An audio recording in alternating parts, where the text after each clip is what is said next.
Bienvenidos a Radio Uruguay, bienvenidos a La Máquina de Pensar. ¿Cómo andan? Espero que anden bien. 19:01, casi arrancamos en hora con Juan Cobra en controles de emisión. Ahí se demoró los últimos segundos para que arrancara La Máquina de Pensar, Juan Cobra, pero lo ha logrado una vez más. Amigos, estamos en una semana dedicada a Martin Scorsese, este gran director italoamericano porque viene de familia italiana, de primera o segunda generación, pero es alguien que tiene una trayectoria ingente, enorme. Hoy vamos a hablar en el tercer bloque con un crítico de cine llamado Amilcar Nocchetti sobre una faceta de la cual no hablamos demasiado, que es la faceta documental de Scorsese y sobre su amor por la música popular. Pero vamos a arrancar La Máquina de Pensar, vamos a dedicarle los dos primeros bloques a un libro que nos llegó hace unas semanas, de Ricardo Pallares y de Raquel Barbosa. Bienvenidos los dos. Ricardo, ¿cómo andás? Muchas gracias, buenas noches para ti y la audiencia. Un gusto regresar a este estudio. Y Raquel Barbosa, ¿cómo andás? Buenas noches, muchas gracias, muy bien.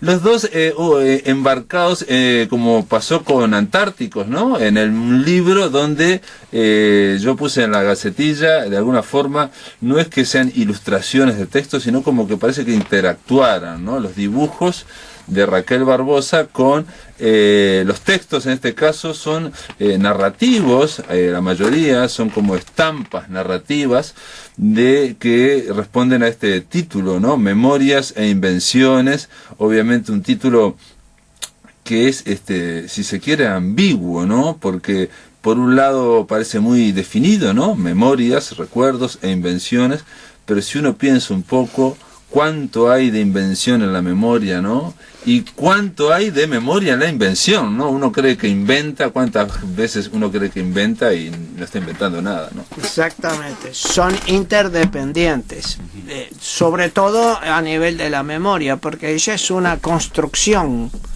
tanto en lo individual como en lo colectivo, de manera que en la invención están los componentes de imaginarios, exacto, de fantasías, de sueños, de deseos, de aspiraciones, los grandes relatos y las frustraciones que a veces ellos transmiten o son portadores de acontecimiento, y todo eso se entreteje en un equilibrio inestable y muy dinámico de la memoria de apariencia objetiva y la invención de apariencia exclusivamente imaginaria. Claro, sabes que en una autobiografía de Graham Greene, que no me gustó tanto, pero hay una parte que Graham Greene era, le gustaba mucho tomar, era alcohólico, ¿no? Era un hombre que siempre bebía mucho, y él decía que cuando pasaba alguna situación o alguna experiencia particularmente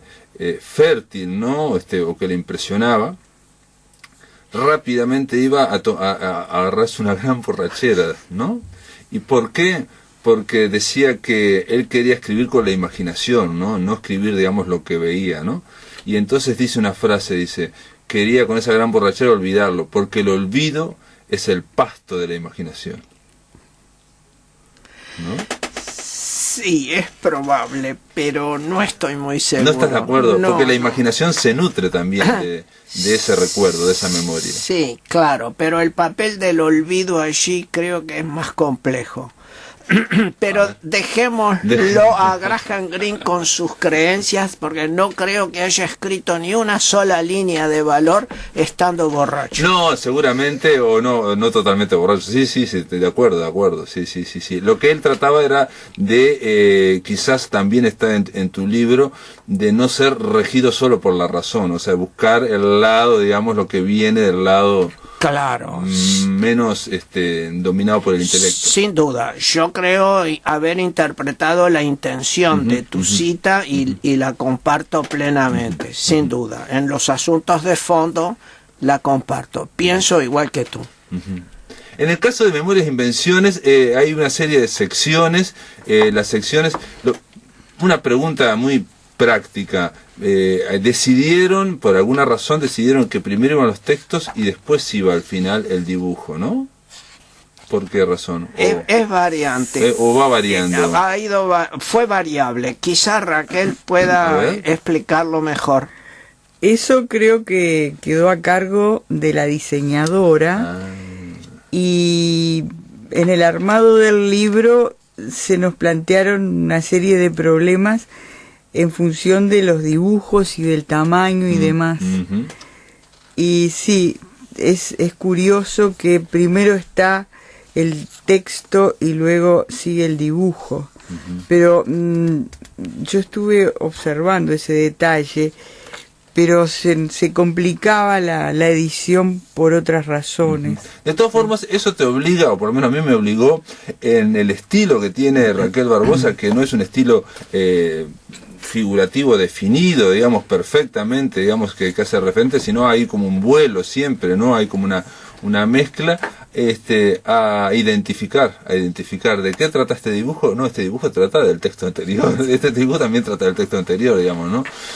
Porque tenés un estilo que no siempre es plenamente, digamos, porque hay como un juego, ¿no? O sea, muchas veces está la imagen que tiene que ver con el texto, pero después hay como un trabajo ahí de brumas o de rayas o de líneas o de otras cosas que van encadenando, ¿no? Que hacen una especie de nebulosa en torno a esos, y entonces nada, en mi caso fue muy fácil identificarlo, y eso habla de que están interactuando esos tanto texto como imagen. Sí, hay algunas variantes. En el caso de la página 14, el dibujo del caracol, el punto 4, allí en realidad está el texto en la página de la izquierda y el dibujo a la derecha.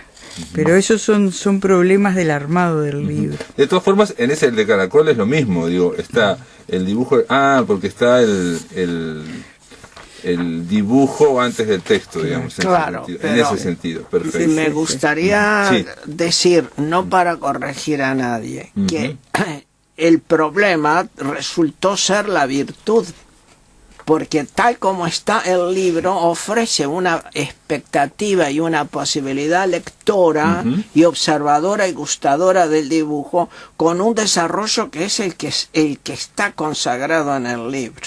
Y eso es lo que disfruta el lector.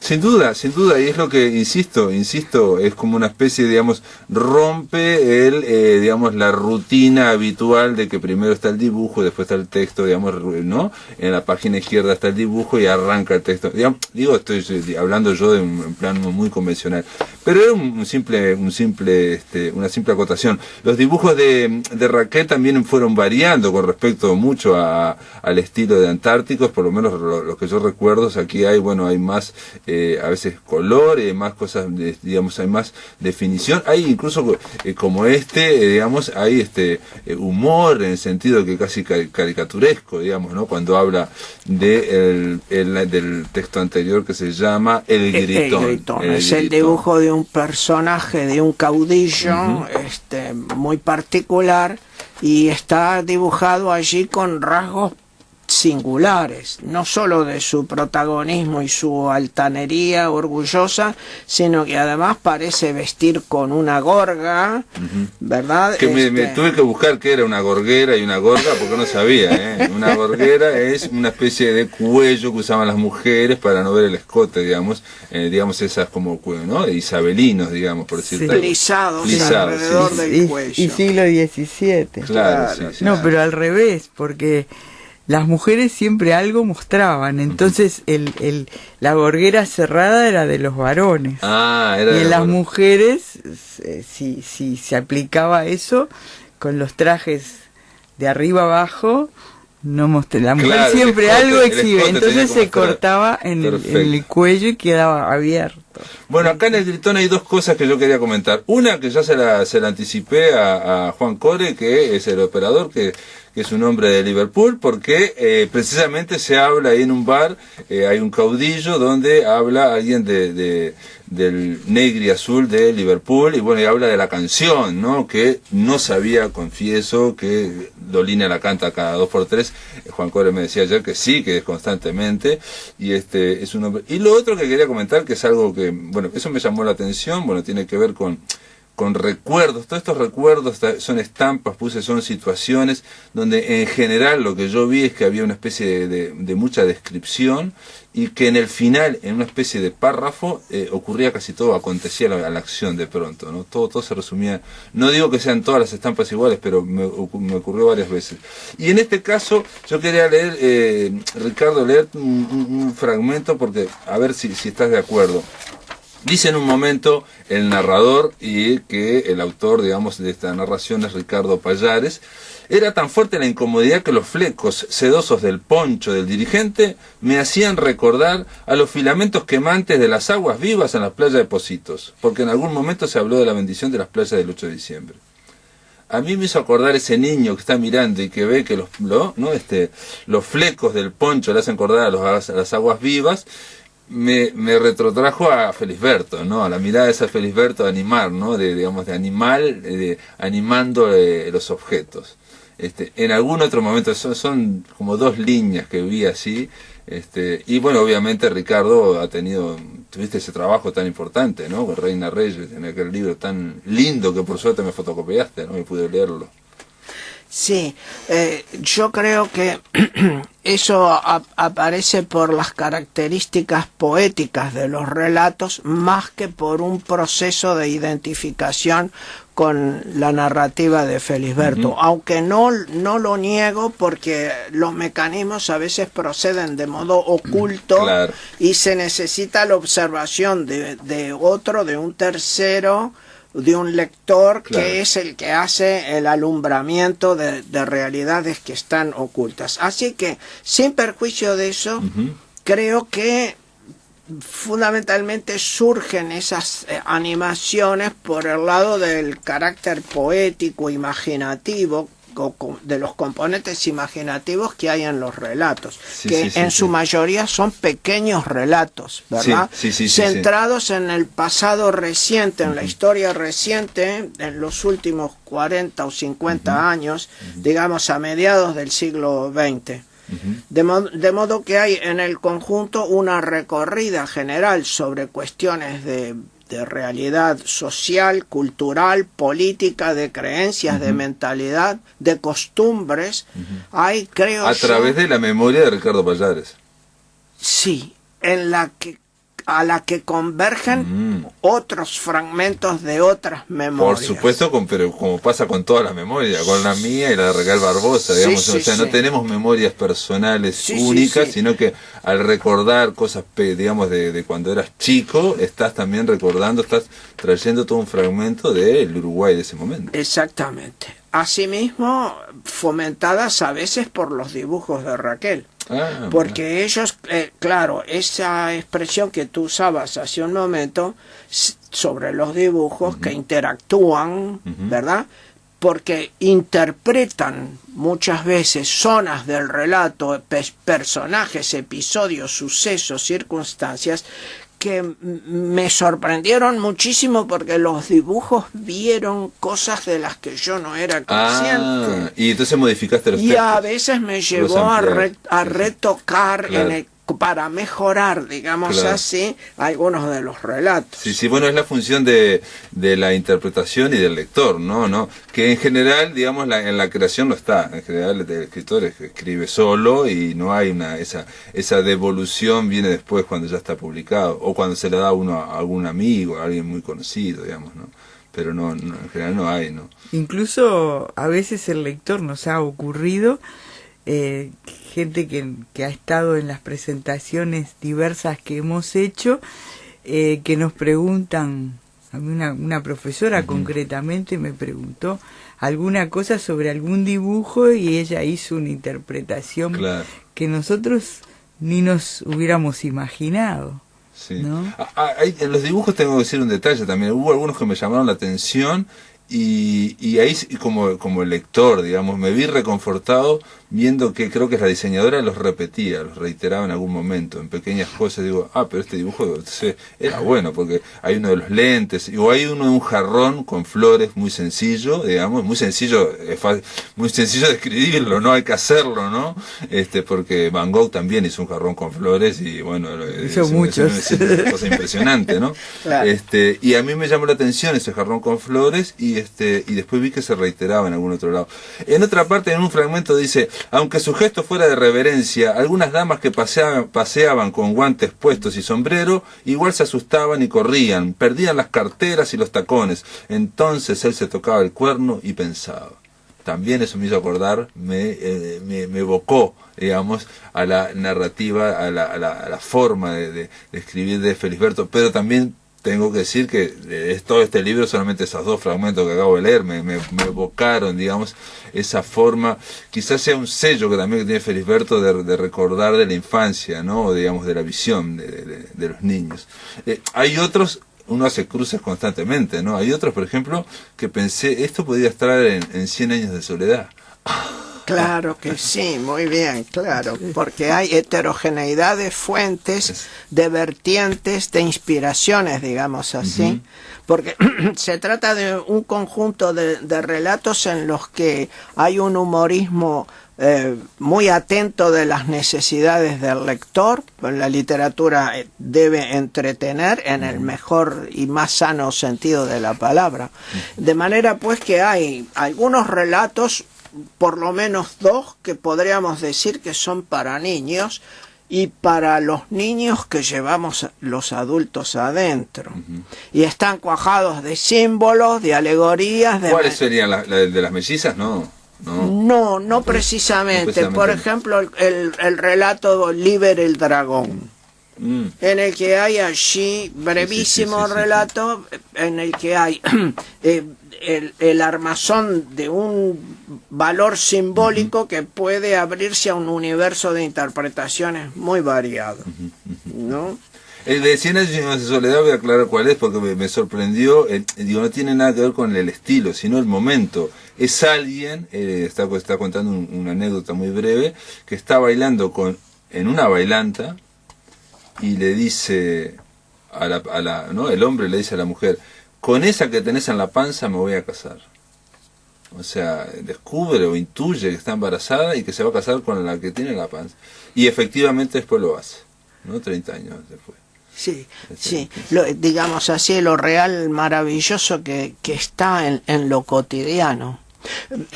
Mientras tú hacías estas reflexiones, yo pensaba hace un instante que es muy difícil que tú o yo como creador y Raquel como creadora en las artes visuales pueda ser enteramente autónoma del paquete cultural del que somos portadores. Estamos atravesados, sí, y es muy posible que ese mundo extraordinario tuviera que ver con algo de García Márquez. No, yo lo pensé al revés, pensando en el maestro Valdía, que lo que él decía es que García Márquez había captado cosas que él, el maestro Valdía, había captado cosas las mismas en su infancia, ¿me explico? O sea que no eran tan distintos el Uruguay de aquella época con la Colombia de aquella época, ¿no? ¿Me explico? En ese sentido. Sí, en el sentido de las juxtaposiciones. Exacto, o encuentros. De realidades, o sea que eso que nos parecía tan lejano, lo de Colombia, no es para nada lejano. Lo que pasa es que integramos una patria grande de una cultura común. Exacto. Entonces yo lo que me imaginé es en esa anécdota que está extraordinaria, es muy breve, donde un tipo está en una bailanta y le dice, con esa que tenés en la panza me voy a casar, y esperan a cuando la niña cumplió 15 se casaron y tuvieron larga descendencia. Yo dije, pero esto es el mismo trasfondo que cuenta en 100 años de soledad, y obviamente en otros libros también, ¿no? Digo, obviamente, ¿no? Bueno, pero lo cierto es que parte de una anécdota, de un acontecimiento real en la ciudad de Rivera. Por eso estamos hablando, digo, del mismo trasfondo americano, si se quiere, y aparte el estilo narrativo y literario tuyo no tiene absolutamente nada que ver con el de García Márquez. Sin embargo, a veces esas captaciones poéticas, si se quiere, bueno, uno es lector y se cruzan, ¿no? Raquel Barbosa, Ricardo Pallares, espera un poco, vamos a hacer una breve pausa, amigos. Estamos conversando en torno a este libro que se llama Memorias e Invenciones, está editado por Antítesis y tiene las ilustraciones, los dibujos bellísimos de Raquel Barbosa y estas estampas, estas narrativas, estos textos, cuentos, hay algunos poemas de Ricardo Pallares. En el aire de Radio Uruguay, La Máquina de Pensar. Amigos, estamos en La Máquina de Pensar, estamos conversando con Ricardo Pallares y Raquel Barbosa. Ella es la responsable de las ilustraciones de este bellísimo libro que se llama Memorias e Invenciones, que está editado por Antítesis. Y escuchen bien que vamos a regalar un ejemplar acá en La Máquina de Pensar a aquel que llame al 2915-1050. Ricardo Pallares, estábamos hablando fuera de micrófonos, fuera del aire, y yo te decía que hoy dos textos, hay muchos textos, digo, ¿no?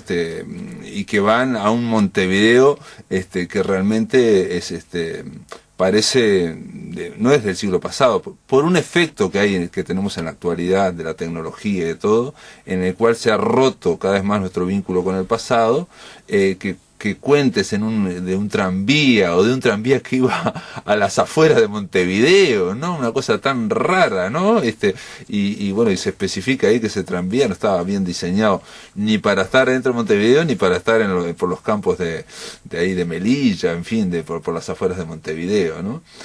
Nos transporta a momentos únicos. Y hay dos textos en particular que a mí me emocionaron, pero me emocionaron casi hasta las lágrimas, que es uno, no podemos contarlo mucho, pero es uno que es en torno a una niña que tiene que hacer, o sea, son muy mínimos. Esta niña tiene que ir a hacer una excursión, digamos, a la escuela y tiene que poner bueno, ya me dicen que no llamen más, que ya fue el libro. Y esta niña necesita la cédula, como obviamente todos los niños, para ir a la excursión, y ella no lo tiene. Y entonces interroga a los padres, ahí qué pasa, ¿no? Entonces los padres le dicen que bueno, que hay un problema con la cédula, que hay un trámite, no sé qué. Y bueno, no vamos a contar mucho, pero esta niña se encarga ella prácticamente de ir y encarar a una jueza, ¿no? Esas son situaciones que te llegaron de alguna forma. Sí, claro, pero Anita se titula el cuento y la protagonista es una niña que se llama así. Pero Anita está por todos aquellos que buscan su identidad, porque está en un trámite de adopción, aunque ella no lo sabe bien. Nombre consensuado tiene y está otorgado ya por sus padres, pero no tiene documento porque la adopción no se procesa y no concluye. Fue impugnada, dice. Ahí está. Entonces sale en busca de su identidad. Como el país todo puede salir en busca o está en búsqueda de la identidad de sus desaparecidos. Digo, para ver la posibilidad de una lectura actual, correcto. ¿Verdad? Una lectura problematizadora. Que no la había hecho yo realmente, o sea, el tema de la identidad impugnada, o sea, implica que puede haber sido, por ejemplo, una niña apropiada, ¿no? Ahí está, pero está también Anita y su historia, está por el sentido de la persona que tenemos en nuestra cultura. Anita lo primero que le dice a la jueza, dice, yo también tengo mi persona. Sí, le dice exactamente. Sí, resulta que no tiene cédula. Claro. Bueno, de manera pues que hay allí un deslizamiento de lo simbólico a varios campos de significación. Y a mí me gustaría que Raquel explicara cómo es el dibujo que ella hizo. Es el único que rompes con el estilo, digamos, es el único, ¿no? Digamos. Bueno, porque surgió de una manera muy hay curiosa. Una especie de recorte infantil, sí. Sí. Ese dibujo surgió como aparentemente de la casualidad. Cuando yo trabajo, muchas veces utilizo papeles de desecho y tengo mucho texto hecho en computadora que lo uso al dorso. Al otro lado se puede dibujar. Ahí está. Y esos dibujos, bueno, son juegos simplemente que no están destinados más que a ensayar la mano, digamos. Perfecto. Sí. Entonces, esa era una de estas tantas hojas y ese dibujo es diferente porque está hecho a lápiz. Y creo que ni siquiera me senté, jugué con la idea de esa niña un escolar con su moña y... No, pero y tratando de, digamos, de remedar o de seguir el estilo infantil de hacer dibujos, que todos sabemos que es muy difícil, ¿no? O sea, ¿no? Bueno, no, En este no te caso. lo sé explicar porque salió tan rápido que Mirá no... qué bien. Son de Diferente esos a los otros dibujos que son, claro, ahí está, están muy afinados y aparte están hechos no con lápices, ¿no? Supongo No, yo. ese es el único dibujo que está hecho a lápiz. Ujú, claro. Y además fue un dibujo de un casi de un trazo solo. ¿Verdad? En rigor, lo que dibujaste es una muñequita de trapo, Claro. como las que abundaban en la época. Pero parece que tuviera, como es moña, ¿no? Tiene ¿No? moña, Una sí, moña. sí, yo sí, expresamente Ah. le hice la moña porque era la interpretación de esa niña de que esa iba a la historia, escuela, ¿verdad? claro. Pero lo interesante es que cuando consideré que había que rescatarla, era muy difícil con aquel papel donde se traslucía la escritura que estaba al dorso. Y lo dejaste así. Y tuve que borrar porque era una hoja completa, ¿no? Entonces, mi intención primera fue borrar todo aquello y dejar la muñeca, pero era imposible. Utilicé ahí el Photoshop.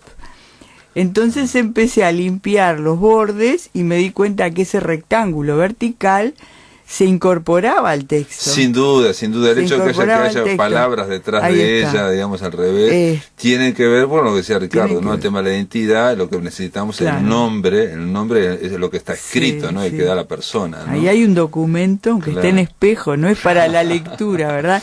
Entonces lo corté en forma imprecisa. Ujú. Pensé en principio hacer una recta perfecta, pero después resolví no dejar que a mano, viste que los bordes no son rectos, y limpié una parte y además desde el punto de vista estético o técnico, si tú quieres, Ujú.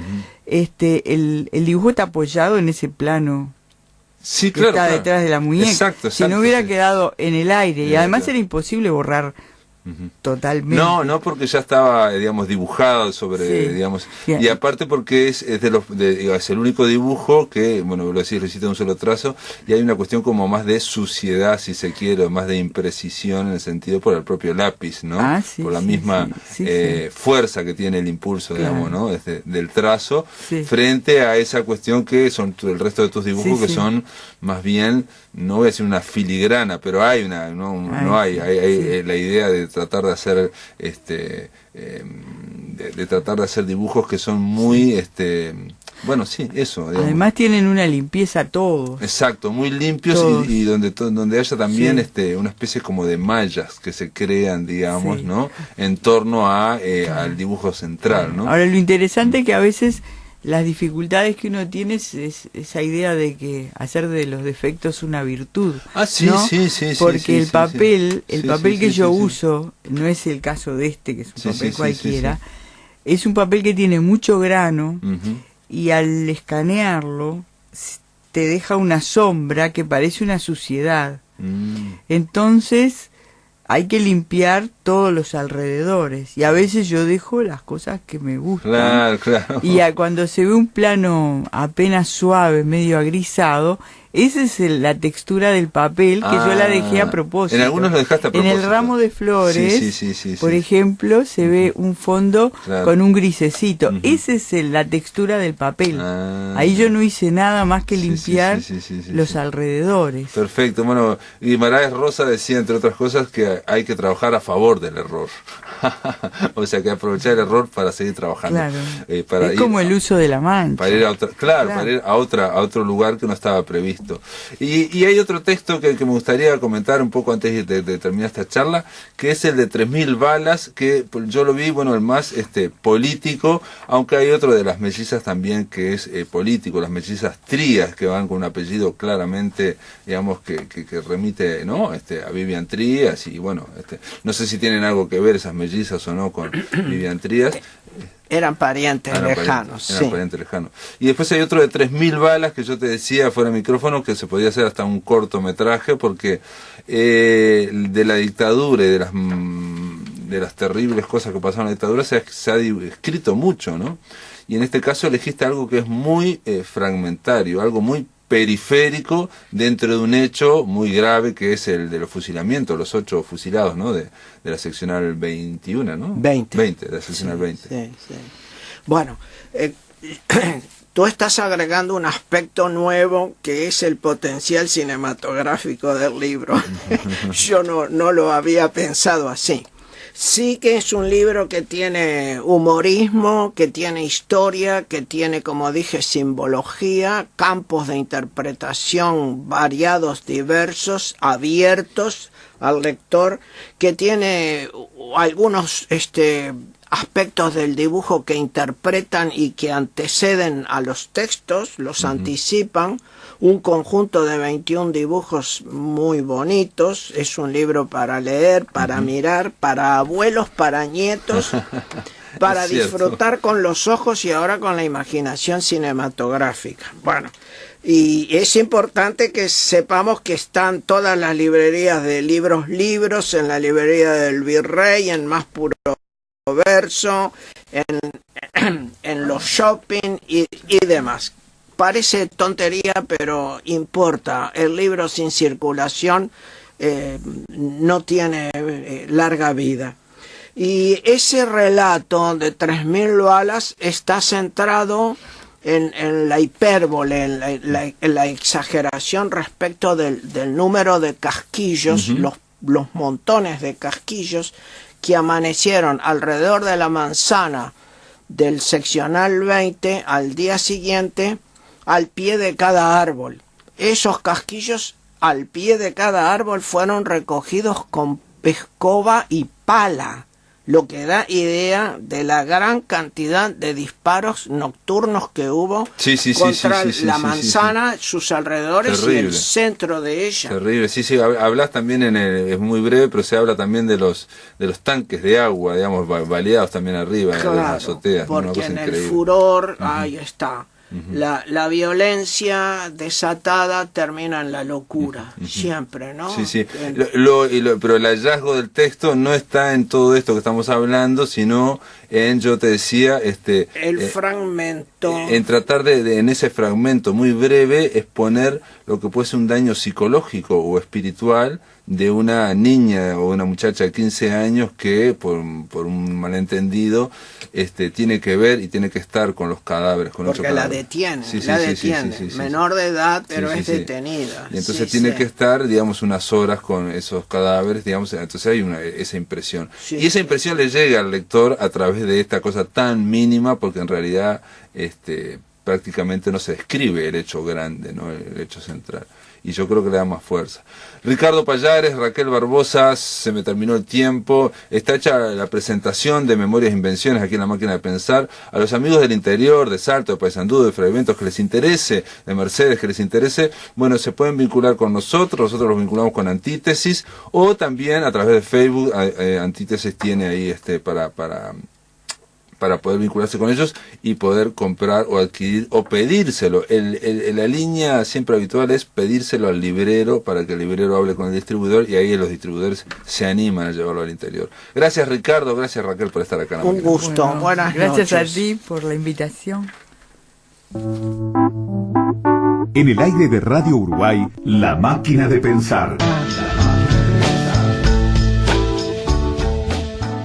Amigos, ahora el tercer bloque de La Máquina de Pensar, vamos a hablar de Martin Scorsese con el crítico de cine Amílcar Nochetti. ¿Cómo andas, Amílcar? ¿Andás bien? ¿Qué tal? Un gusto de vuelta por acá. Ya lo avisé al principio del programa, ibas a hablar de una faceta muy especial de Scorsese. Sí, que es el documental. Y para empezar a hablar, lo que quiero leer es una cosa que dijo Scorsese una vez en público. Dijo: supongo que estoy obsesionado por contar historias en cine. No sé si me interesan tanto los argumentos como los personajes en la pantalla. Y eso sirve tanto por supuesto para la ficción, pero también para el documental.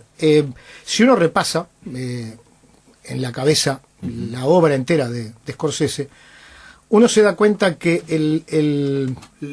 es fundamental la exploración de las áreas del comportamiento humano, más allá de que él nunca olvida situar a los personajes en el contexto histórico, social o político que les toca vivir. Pero siempre hay una mirada fundamental explorando la psiquis, el componente humano, ¿no, verdad?, del personaje. Y eso también se da en los documentales.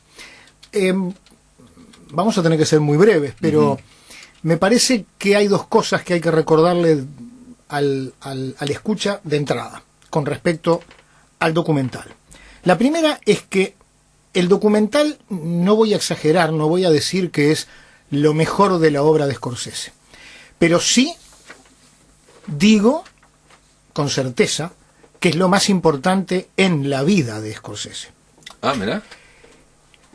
Porque lo que no hay que olvidar es que Scorsese comienza siendo documentalista. No desmerece, digamos, los documentales con la obra, digamos, que es más conocida. La otra, te digo más, por eso digo, insisto, no es lo mejor en su obra. Pero no es lo peor tampoco. Quiero decir que no contrasta. No, es muy bueno. Es muy bueno. Pero digo, a mí no me parece que a la hora de jugar a Scorsese, ningún documental, por más buenos que sean, que hay algunos que son brillantes, lleguen al nivel de, por ejemplo, que tuvo en el año 76 con Taxi Driver, claro, que para mí es una absoluta obra maestra del cine. Pero bueno, pero sí digo que es lo más importante de su vida. ¿Por qué? Porque fue lo que le permitió iniciarse en el cine, a quien hoy es uno de los realizadores más importantes del mundo, y porque fue el género que lo salvó cuando se caía solo. Y ahí sí podemos empezar a hablar de los documentales. ¿Por qué digo lo primero? Porque él empezó siendo documentalista. La gente ya no se acuerda, la mayoría, ya no se acuerdan, que el verdadero responsable de la película Woodstock no es tanto el director Michael Wadley, que fue el que puso las cámaras y filmó, sino que es el señor Scorsese, que era el montajista de la película. Él era el encargado de supervisar el montaje de la película. Y si hay una película de montaje dentro del cine documental en los últimos 50 años, esa es Woodstock. ¿Tá? Sí, aparte, qué documental, ¿no? ¿Qué documental? Estamos hablando de algo que es... Cómo combina el cinemascope con la pantalla dividida y cómo combina las actuaciones de los notables intérpretes que había con ese vistazo típicamente documental que va a tener mucho que ver con Scorsese después, de lo que está pasando fuera del escenario, con el público, que se moja, que se ensucia, que se embarra, que se droga, que festeja, que no tiene dónde comer, porque agotaron al primer día todas las provisiones del lugar. Entonces, eso se convierte en el testimonio generacional de una época. Es una de las dos películas que testimonian mejor, a mi entender,